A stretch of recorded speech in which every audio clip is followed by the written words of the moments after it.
Yes, I caught her in our bed, with a tour guide, no less, during a vacation I'd entirely planned and paid for, down to the last detail. The betrayal was soul-crushing. She looked me dead in the eye and said I was never enough for her. But what I did afterward, in the midst of her friends and strangers alike, left her sobbing, shattered by the weight of her own choices. I'm Mark, 32 years old, married to Sarah, who's 29. We've been together for nearly a decade, 6 of those years as husband and wife. We met during my final stretch in college while I was grinding through the last of my engineering coursework. Listen, I'm not some flawless guy, far from it. I work long hours, I miss important dates sometimes, and yes, I leave my socks around the house like breadcrumbs leading to my lair. But despite all of that, I've always been loyal to her. I supported her dreams, her practice, even her odd whims. I believed in what we had. I thought our bond was genuine and durable. I come from a simple background, a small Midwestern town where my parents just celebrated their 35th wedding anniversary. They modeled loyalty, compromise, and unconditional love, the kind of stuff I always thought would define my own marriage.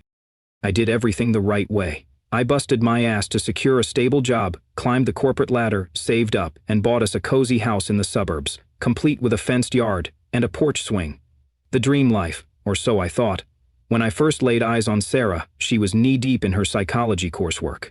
She was confident, determined, smart beyond belief, and frankly drop-dead gorgeous. She had this flowing brown hair and eyes so green they could have been sculpted from emerald.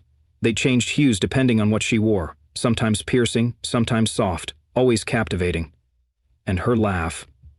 That laugh was contagious, one of those rare sounds that could dissolve tension and draw people in like gravity. We met during a campus volunteer project, building homes for Habitat for Humanity. She was wearing work gloves that still had price tags on them and boots too clean for construction, but her smile could have sold sunshine. I made some dumb joke about her hammer skills, and she laughed. We grabbed coffee afterward and never looked back. The emotional and physical spark between us was intense. Magnetic. We'd talk for hours, fall asleep tangled together, and sometimes skip classes just to be near each other. 3 years in, we got married.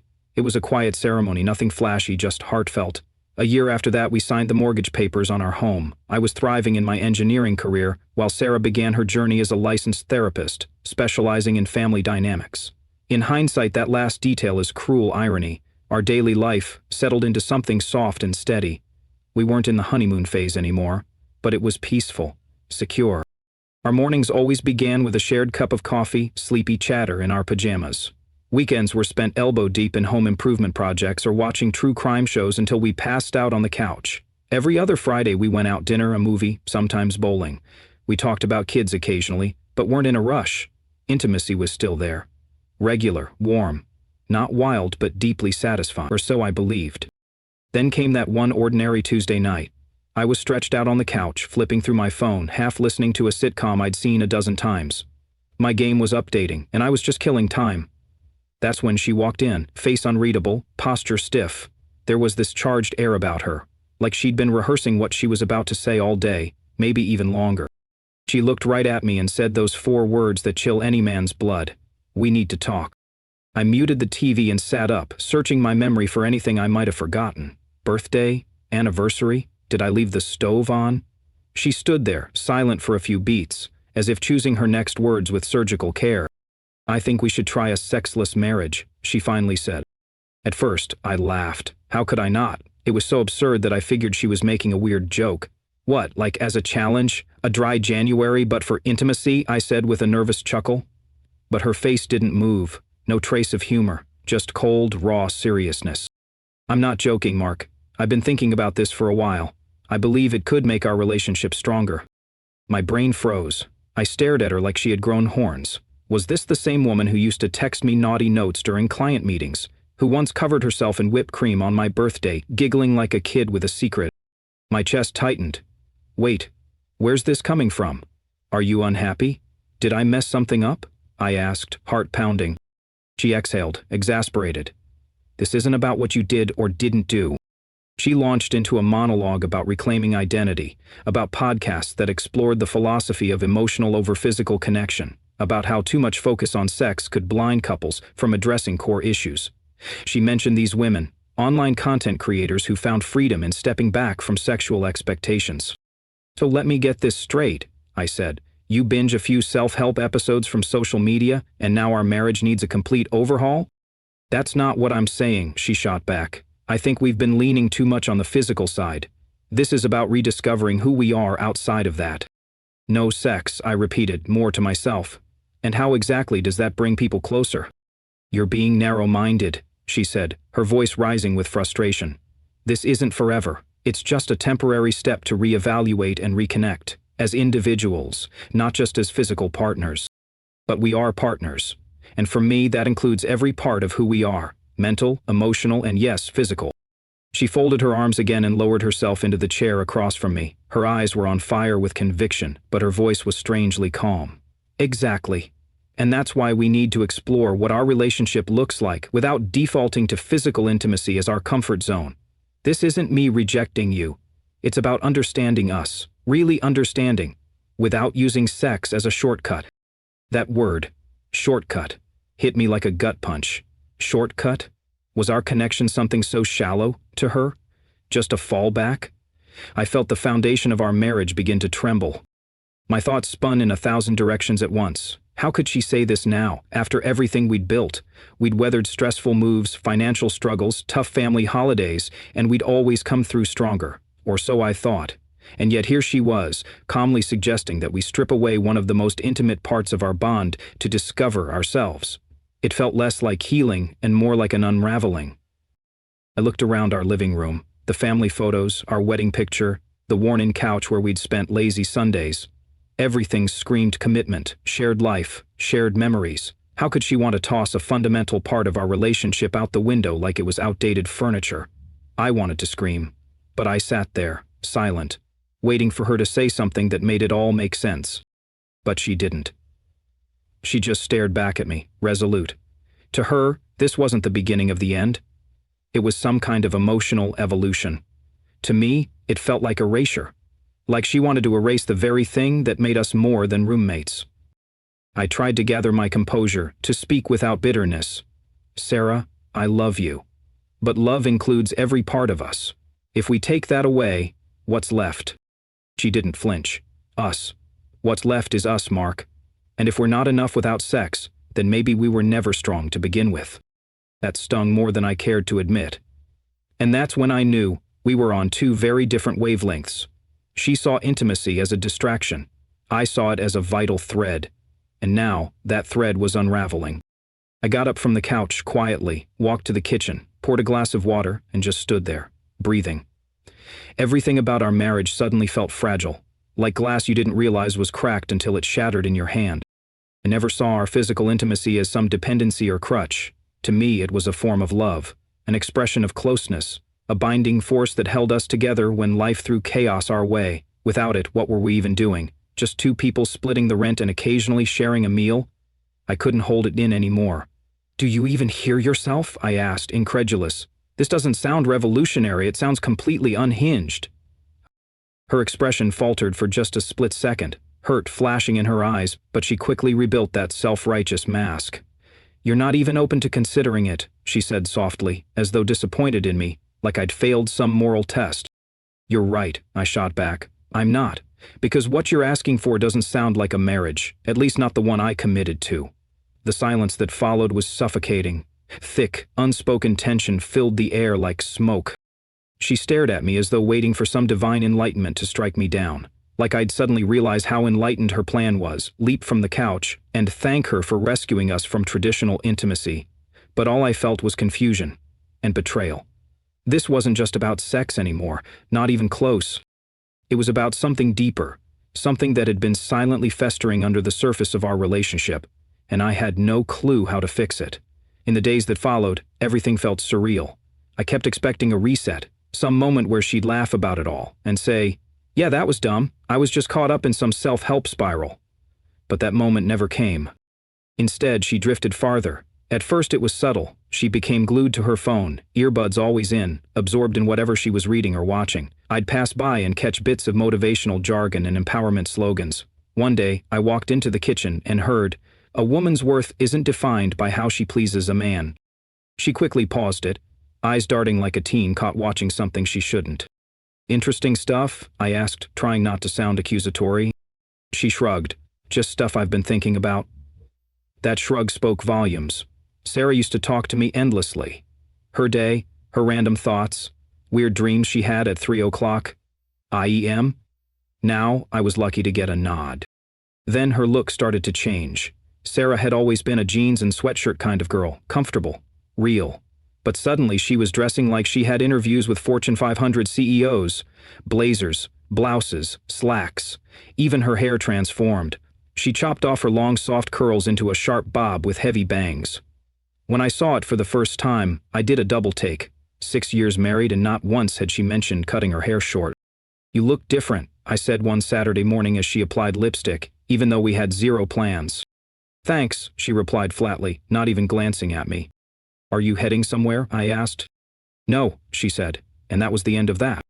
Our home life started to feel like a sterile waiting room. She stopped cooking with me on weekends, something we used to love. No more movie marathons or spontaneous takeout dinners. She even cleared her closet of the cozy clothes she once loved. Emotionally, she was gone. She'd sit in a separate chair during our relax time, posture stiff, eyes fixed on her phone screen. If I tried to talk to her about work, friends, anything, I'd get robotic replies, nods, one-word answers, as if my presence was a task she had to tolerate. Then came the buzzwords. Suddenly, everything was about emotional labor, setting boundaries, dismantling male entitlement, and embracing feminine energy. Words I'd never heard her say once in our relationship. One evening, I tried to breach the divide. "What's happening to us?" I asked gently. "I'm focusing on finding myself," she said, with detached serenity. "Finding yourself?" "You're right here," I replied, failing to hide the frustration. "You wouldn't understand," she said, her voice flat as glass. That line sliced deeper than it should have. I wasn't some clueless guy. At least, I didn't think I was. We used to share everything. Now I was being treated like some obstacle she had to sidestep on her journey to self-realization. Still, I tried. Suggested walks, her favorite shows, even our old date spots. She'd come along but never really be present. Always scrolling. Always distracted. Sex, of course, was long off the table. Even a casual touch, a hand on her shoulder, a kiss on the cheek, would make her stiffen or shift away like I was a stranger. The woman I fell in love with, the one who used to fall asleep on my chest, who used to sneak kisses in grocery aisles, was fading, replaced by someone who looked like Sarah but moved and spoke like a stranger, cold, distant, irritated by my existence.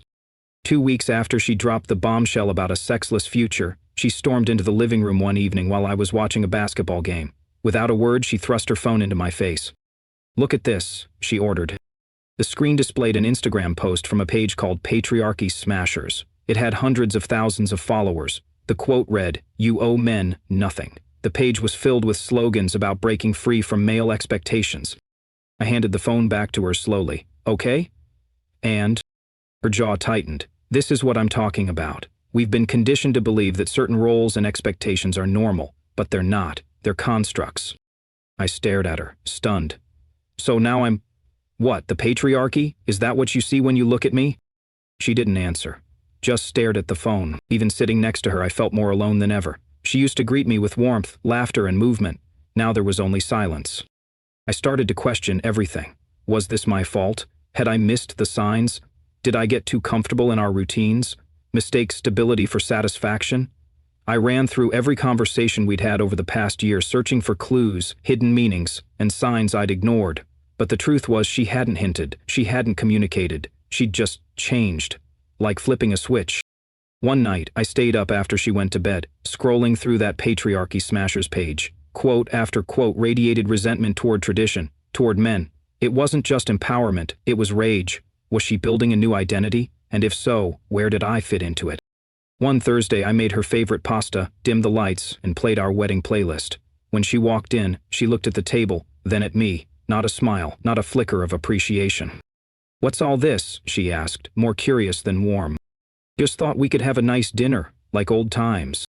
She hesitated before sitting down. She'd barely ate. My attempts at conversation were met with generic replies or deflection. After dinner, as I cleared the plates, I turned to her. "Sarah, are you happy?" She looked at me as if I'd asked something in a language she didn't speak. "I'm figuring out what happiness means," she said slowly. And there it was, the confirmation I didn't want but couldn't avoid. She wasn't just exploring new ideas, she was rewriting the foundation of her identity. And I wasn't in the blueprint. That night, as I lay in bed alone, her back turned, phone glowing in the dark, I realized I was mourning something that hadn't officially died yet: our marriage. The Instagram post she shoved in my face was practically a manifesto, an impassioned tirade claiming that sexual relationships with men were tools of oppression. It argued that true female liberation came from rejecting the male gaze and severing all physical expectations tied to men. "What do you think?" she asked, watching me intently, like I was about to be graded on a test I never agreed to take. I took my time and read the entire thing. The author insisted that any woman in a traditional relationship was inherently oppressed, that engaging in intimacy with men was never a personal choice, but always a result of social programming. According to them, freedom came only when women stopped seeking validation through male attention. The comment section was worse. Dozens of women chimed in, applauding the post, sharing stories of how they were reclaiming themselves by cutting off physical intimacy with their partners. "What do I think?" I finally said. "I think this is complete garbage." I wasn't trying to be cruel. I was being honest. This influencer doesn't know you, me, or anything about our relationship. How could someone on Instagram possibly know what's best for us? Sarah's eyes narrowed, her face tightening. "It's not about her specifically," she replied, with a tone that dripped condescension I had never heard from her before. "It's about the larger message. Don't you see how society conditions women to tie their value to their sexual availability?" "Sure, in general," I conceded. "But that's not us. I've never made you feel that way. I've never treated you like your worth came from how you looked or how often we had sex." "You're seriously dismissing this entire idea just because it makes you uncomfortable?" she snapped. "You're exactly the kind of man they're talking about, afraid of women, breaking free from their programming." That stung. "So now I'm some kind of symbol for male oppression?" I asked, trying to keep my voice calm. "Come on, Sarah. In 9 years together you've never talked like this. This isn't you." She stood abruptly. "You wouldn't understand. Your entire worldview is filtered through male entitlement." And just like that, she turned and walked out of the room, leaving me sitting there with my heart racing, wondering how my wife could morph into a stranger overnight.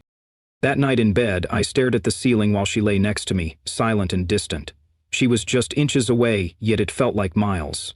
The woman I had planned a life with, built a home with, shared nearly a decade of memories with, she was gone. In her place was someone radicalized by hashtags and podcasts, speaking a language I no longer understood. The following day, I came home from work to find 5 unfamiliar women sitting in a circle in our living room. They were burning sage, which I'm allergic to, by the way, and talking about dismantling internalized misogyny. Sarah didn't even acknowledge me beyond a dismissive glance. "We'll be done in a couple of hours," she said, like I was some delivery guy intruding on sacred space. I grabbed my laptop and retreated to the bedroom, listening from afar as these women took turns blaming all their problems on men. One proudly declared she had freed herself by cutting off her husband's access to her body. The rest nodded in reverent agreement. Was this where Sarah was headed? Total physical estrangement under the guise of empowerment. My stomach churned. This wasn't a rough patch. It wasn't a communication breakdown. It was a systematic dismantling of everything we'd built. That night, I barely slept. I kept tossing, turning, unable to shake a dark thought. What if there's someone else?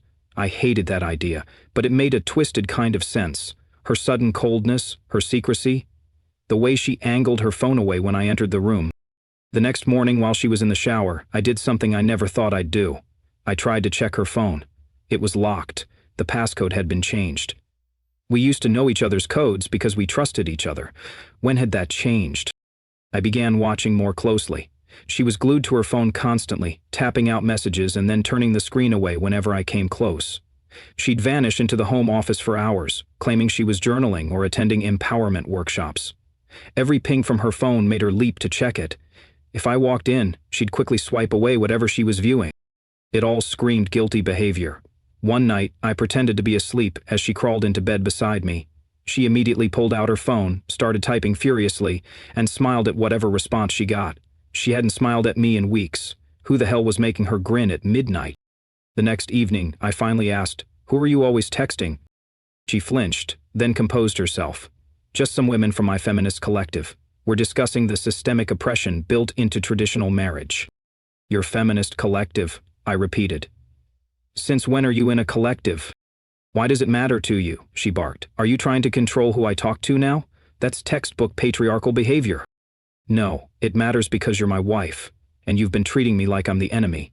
Do these strangers know more about our marriage than I do? Maybe they understand me better than you do, she said coldly. Then she got up and left the room. That comment landed like a punch. 9 years together, and suddenly I was less familiar with her than a group of women she met online.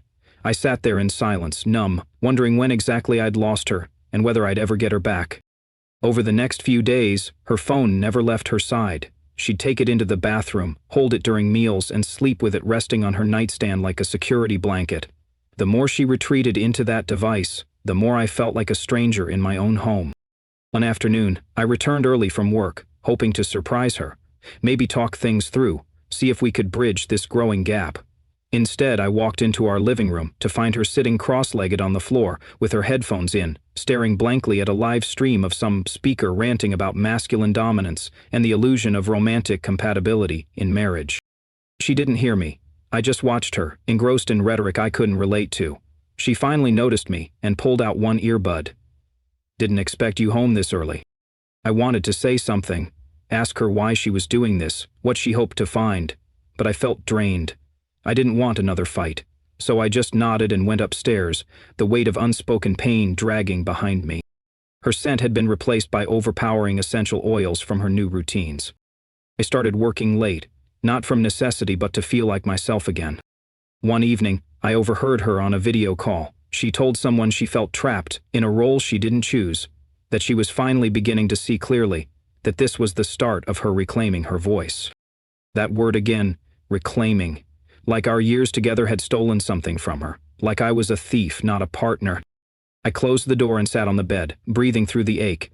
I wasn't sure who I was to her anymore.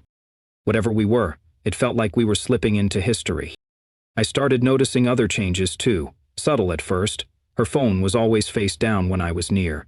She'd take calls in another room, speaking in hushed, confidential tones. Then she changed all her passwords, email, social media, even our shared Amazon account. The transparency we once had was gone.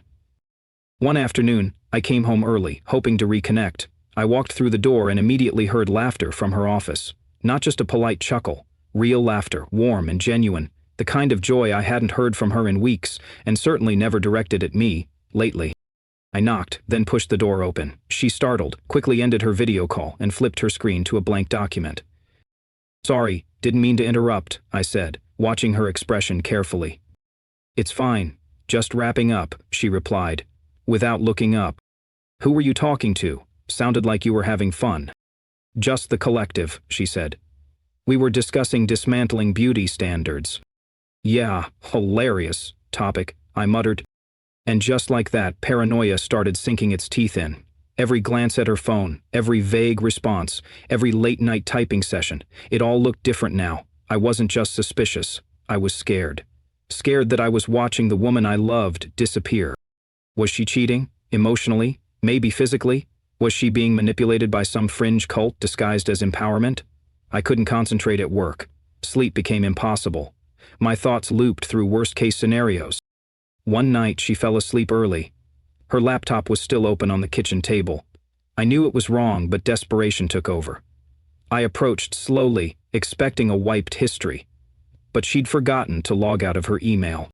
I scanned through her inbox, mostly newsletters, feminist blogs, empowerment groups, self-discovery webinars.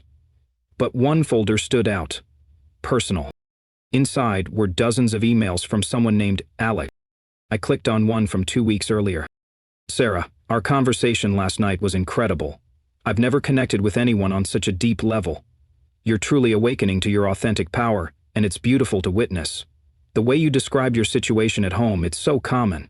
Men simply cannot understand the emotional labor women perform daily in heteronormative relationships. You deserve more than what you've settled for. I can't wait for our call tomorrow. Alex? My hands trembled as I clicked another, more recent email. I'm so proud of you for setting boundaries. That's a huge step. Remember, you don't owe him physical intimacy. Your body is yours alone. These feelings of guilt are just your conditioning. Break free. I'm here for you anytime you need to talk. Same time tonight? Alex? Who was Alex? A man? A woman? I couldn't tell, but But it was obvious they were not just giving support. They were actively encouraging Sarah to dismantle everything we'd built. I kept reading and found an email from just 3 days ago. Sarah, the more you tell me about him, the more I see the signs of emotional manipulation. He's trying to make you feel guilty for your personal growth.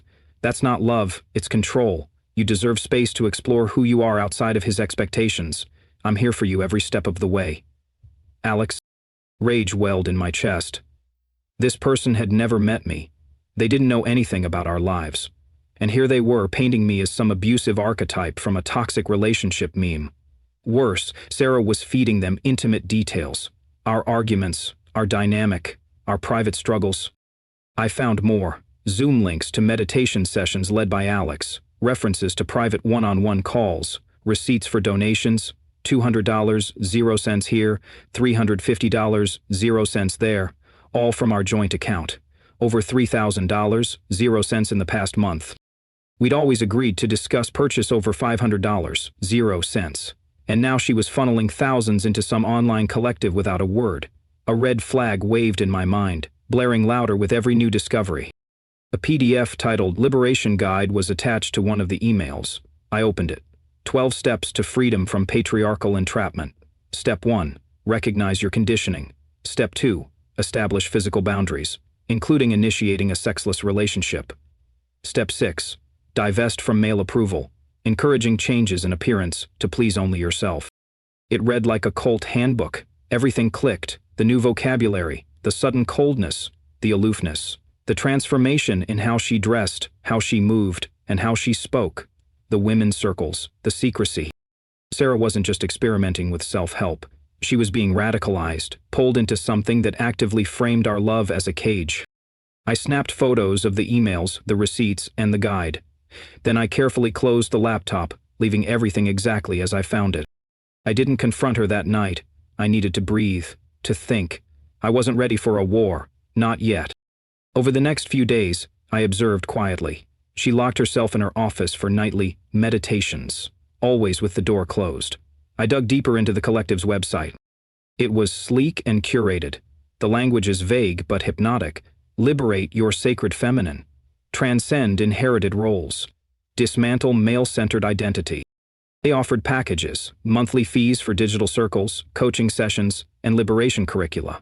Everything pointed to one figure, Alexandra Reeves. A self-proclaimed spiritual guide and feminist awakener, Alexandra claimed to have found her purpose after divorcing her husband of 15 years. Her bio described a woman who had walked through fire and emerged divinely untethered. She had a loyal following, glowing testimonials, merchandise, and an aura of messianic self-righteousness.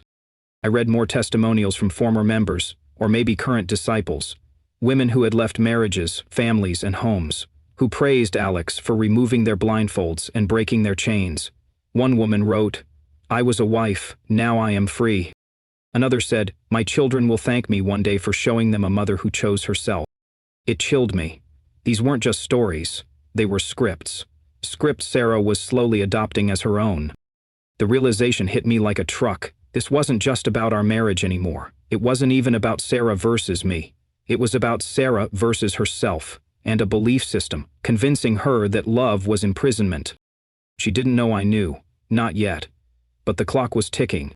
The site offered multiple membership options, starting from a basic $49.00 monthly plan, granting access to group sessions, scaling all the way to a $499.00 per month transformation package that included private coaching. There was also a prominent donate button, inviting contributions to support the collective's mission. The whole thing reeked of something polished and predatory, like a sophisticated scam dressed up in empowerment slogans, targeting women searching for meaning or validation.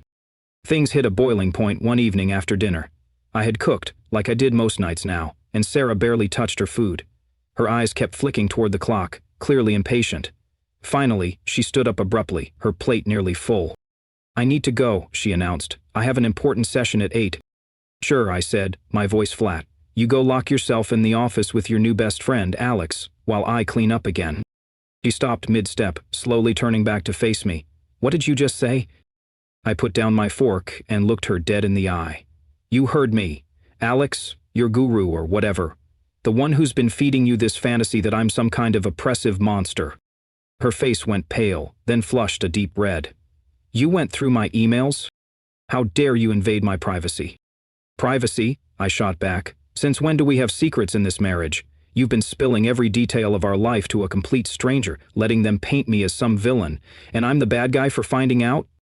Her hands shook as her voice rose. "You had no right. This is exactly why I need space. You're controlling, possessive." I laughed, but there was no amusement in it. "Controlling? Sarah, I've been watching the woman I love turn into someone I barely recognize. You quote buzzwords you never used before. You treat me like I'm the enemy. You're telling strangers more than you tell me, and I'm supposed to pretend that's normal?" "Alex understands me," she replied. "The collective supports my journey without judgment. They see me as a whole person, not just an object for male gratification." "Legend? Are you serious?" I asked, my voice shaking. "We've been together 9 years. I've supported every ambition you've had. I encouraged you to get your master's, open your practice. When have I ever treated you like that?" "You just don't get it," she said coldly. "Your male perspective blinds you to the ways you exert control, and Alex's insights are more enlightened than anything you've ever offered." "Oh, really?" I said. "This person, who's never met me, who knows nothing about our life, knows more about our relationship than I do? Alex is helping me find my authentic self." "Your authentic self was just fine before this cult dug its claws into you." Her eyes narrowed. "It's not a cult. It's a supportive community of women who understand the female experience. A supportive community that's encouraging you to destroy your marriage," I said. "That's calling me manipulative and toxic without even knowing me. That's pushing you to change everything about yourself. If that's not a cult, I don't know what is. You're just upset because I'm not centering my life around your needs anymore." "When have I ever asked you to?" I said, raising my voice. "You're the one who changed overnight. You're the one who made sex off limits. You're the one locked in your office every night with strangers. And now you're telling me I'm the problem?" The fight exploded from there, words flying like shrapnel. She called me controlling, toxic, emblematic of patriarchal privilege. I called her selfish, brainwashed, and unrecognizable. Then I brought up the money. "And by the way," I added, "I know about the $3,000 you've been sending to the collective." She went rigid. "How?" "I saw the donation receipts in your email." "You had no right to look. You've been sending thousands of dollars to strangers behind my back. How is that okay? We agreed to consult each other about any major expense." "It's an investment in my growth," she said, her voice quieter now. But I saw something flicker in her expression. Guilt, maybe? Doubt? "It's a scam, Sarah," I said. "They're isolating you from everyone who loves you. That's what cults do. They convince you that anyone who disagrees is toxic. They change how you look, how you talk, who you trust, and then they take your money." "You don't understand what this means to me," she said, but her voice wasn't as firm. I stared at her. "Are you sleeping with Alex?" Her eyes widened in outrage. "How dare you? That shows how little you think of me." "What else am I supposed to think?" I said, pacing now. "You want a sexless marriage? You're always hiding your phone. You have secret video calls at all hours with someone who says, 'I'm your enemy.' Connect the dots for me." "I would never cheat on you. The fact that you even think that proves how little you know me." "I don't know you anymore," I whispered. "The Sarah I married wouldn't let strangers dictate how we live." She didn't reply. Instead, she stormed off, slamming the office door behind her. I heard the lock click, then the muffled sound of her voice, no doubt dialing Alex for another session. I stood alone in our kitchen, surrounded by the untouched food I had made. The quiet hum of the refrigerator was the only sound left. My hands trembled as I wiped the counter, unsure if I was angry or devastated or just numb. I didn't recognize this life. Something had to give. We couldn't keep living in the silence. After our last explosive argument, days went by where we barely exchanged a word. The air in our home, once filled with laughter and shared routines, had gone cold. I had time to think. Really think about what came next. Was I going to keep fighting to salvage a relationship with someone who no longer shared the same vision of love? Or would I finally reclaim my own sense of peace? I made my choice. Quietly, and with a clarity I hadn't felt in months, I began to untangle myself from the life we'd built together. I consulted an attorney in secret. I needed to understand exactly what my rights were, how to protect my assets, and how to avoid further damage if things spiraled even more. After that, I booked a meeting with a financial advisor. I opened a separate account under my name, transferred my portion of our savings into it, and redirected my paycheck there. I left a trail. Clear documentation of every financial move, screenshots of donation receipts, records of changes in her behavior, and even a few voice recordings of arguments where her language had grown eerily scripted. Then I called Ryan, my old college roommate turned real estate agent. Within a week, he found me an apartment that checked all my boxes. Modern, high up, with massive windows, and within walking distance of everything I loved. I didn't hesitate. I signed the lease, picked up the keys, and started planning my exit. Meanwhile, Sarah remained oblivious, or maybe she just didn't care. She continued disappearing into her sessions, locked in her office for hours at a time, barely acknowledging my existence. Fine, that made things easier. I spent those days preparing. I collected every personal item that mattered: clothes, photos, my gaming setup, family heirlooms, and carefully packed them away. I left behind everything else: furniture, decor, even gifts we'd exchanged. It wasn't about stuff. I wanted a clean break. On a Friday, knowing she'd be gone all day, I moved out. I loaded my car, locked the door behind me one last time, and left an envelope on the counter. Inside, a simple note.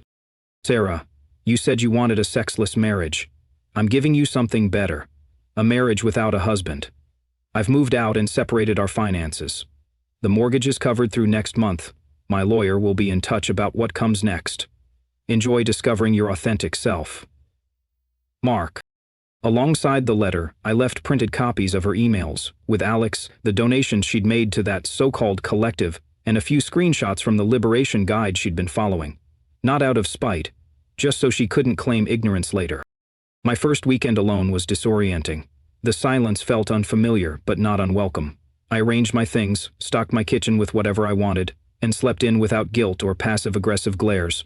For the first time in years, I had space to breathe. Real space, not just physical, but emotional. I called up old friends I hadn't seen in months.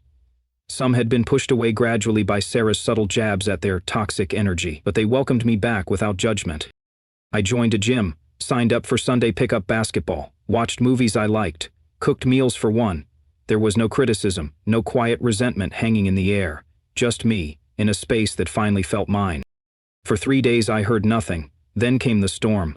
The text poured in first. Where are you? We need to talk. You can't just disappear. Please call me. I ignored them. The calls followed. Voicemails left back to back, each more frantic than the last. Mark, please.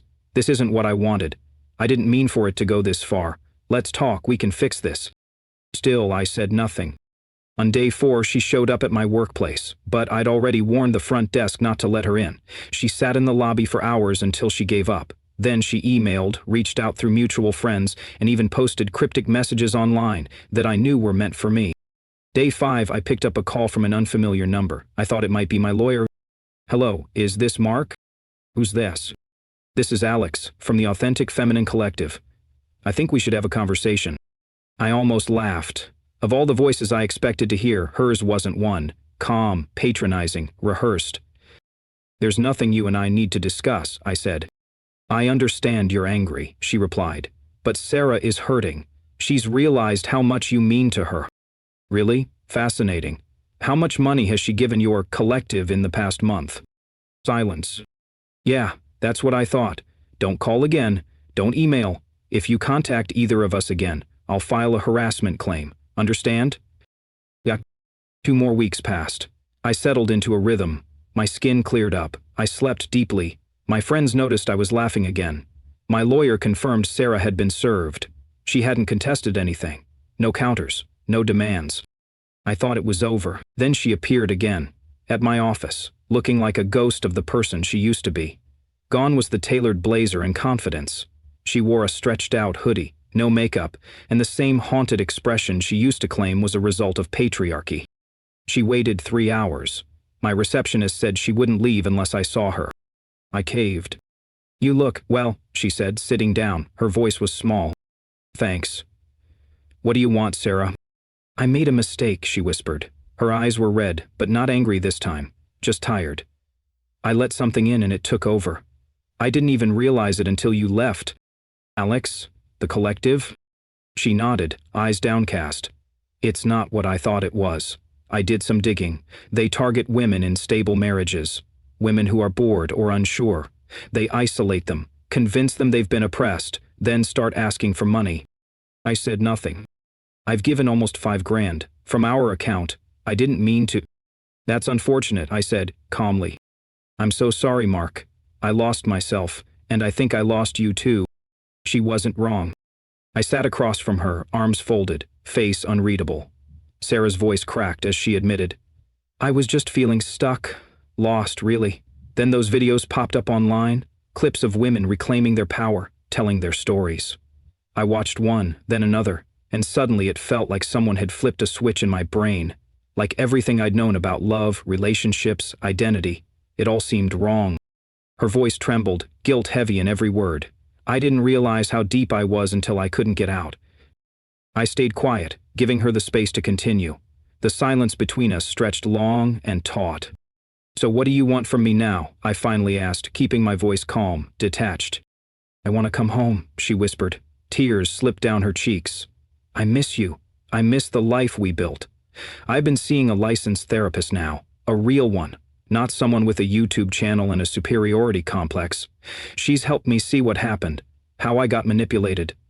I've already closed all my accounts tied to that group. I want to make it right. I'll pay back every cent I gave them. And what about your idea of a sexless marriage? I asked, my tone sharper than I intended. Sarah looked down in shame. That wasn't me. It never really was.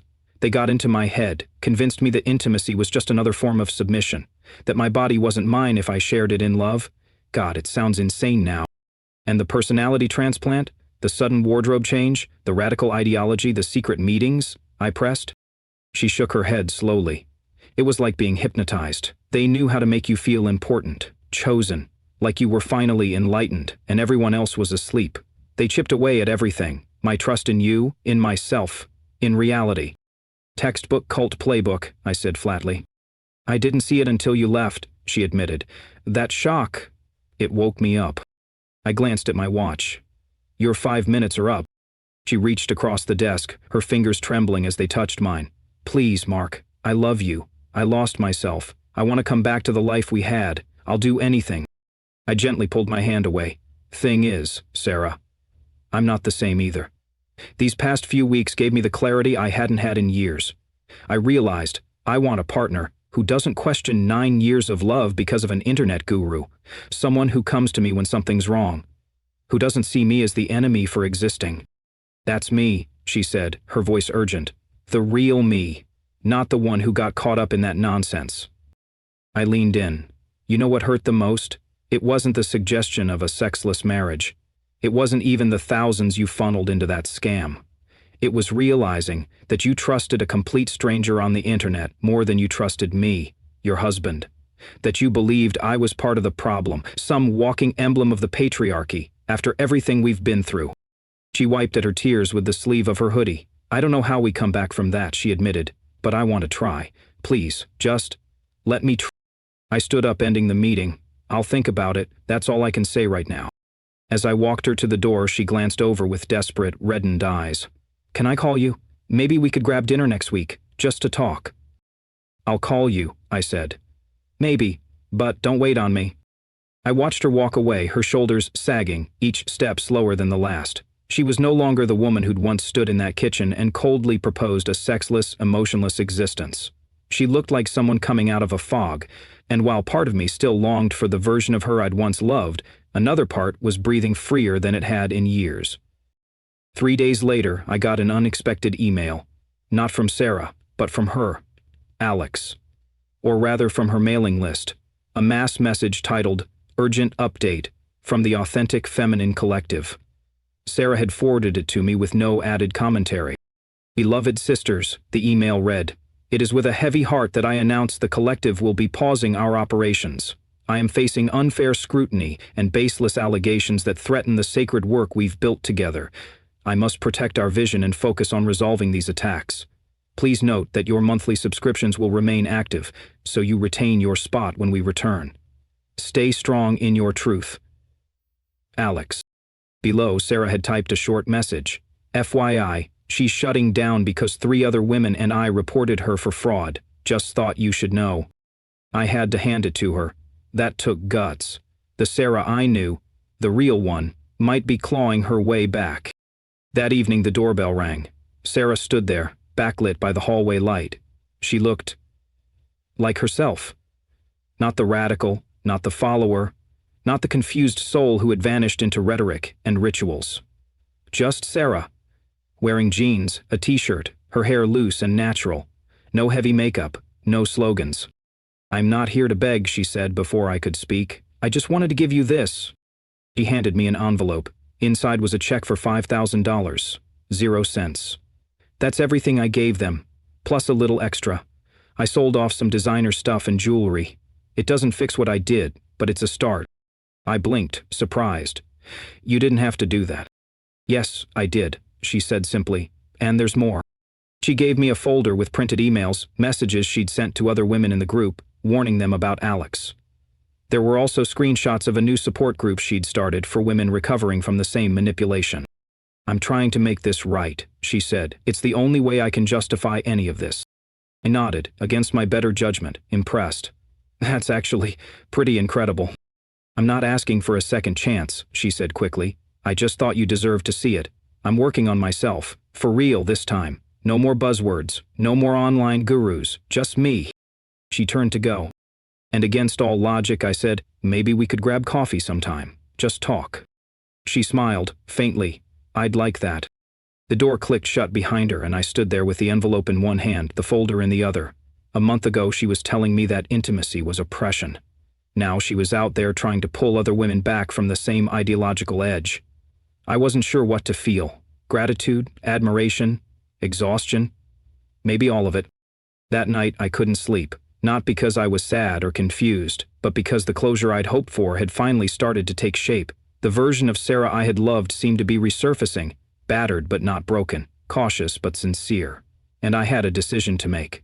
Was I open to rebuilding something from the rubble, or was the new life I'd forged too precious to risk again? I didn't have an answer. But at least now, for the first time in a long time, I knew I had options. My future wasn't tied to her confusion or some online ideology. It was mine. For the first time in years, I felt like the author of my own life again. Whatever came next, I'd face it on my own terms. She glanced over her shoulder, the faintest flicker of something soft returning to her eyes. "I'd like that," she said, voice steady but vulnerable. I stood there a moment longer, watching her walk away, unsure of what the future held. Maybe we'd try again someday. Maybe this was just closure in disguise. But one thing was certain. This was the first time in a long while I felt like I was speaking to Sarah, not the scripted version shaped by strangers online. And for the first time in months, I felt grounded.